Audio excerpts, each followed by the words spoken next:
ያው ጽህፈት ቤታችን በዋናነት የሚሰራ የበጎ አድራጎት ስራዎች ናቸው።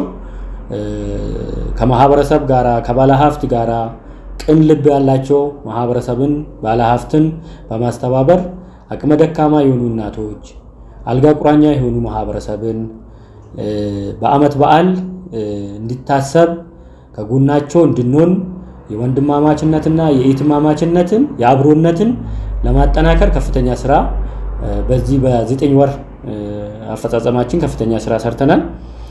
በዚህ እስከ 9 ወር አፈጻጸማችን እንደ እቅድ ያዝነው ወደ 11700 ማህበረሰብን በበጎ አድራጎትን ድጋፍ እናደርግላቸዋለን ብለን ያዝናቸው ማህበረሰብ እንደ እቅድ አስቀምጠን ወደ 13 ሚሊዮን 200 ገደማ የሚደርሱ እናት አቅመ ደካማ የሆኑ ማህበረሰብን ድጋፍ ያደረግንበት ሁኔታ አለ ማለት ነው። ይሄኛው እንግዲህ ከመንግስት ባጀት ውጪ ባለሀብቶችን ቅን ልብ ያላቸው ማህበረሰቦችን በማስተባበር በከፍተኛ ሁኔታ በአስተዳደሩ በአመራሩ በተቋሙ ከፍተኛ ርብርብ በማድረግ ወደ 13200 ማህበረሰብን የማዕድ ማጋራት ስራዎች የሰራንበት ሁኔታ አለ።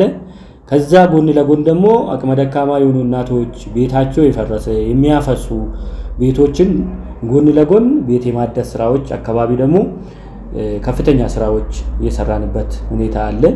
ጥቅል በዚህ በ9 ወር ውስጥ ወደ 65 የሚጠጉ ቤቶችን አድሰን ለማህበረሰቡ አስተላልፈናል ማለት ነው።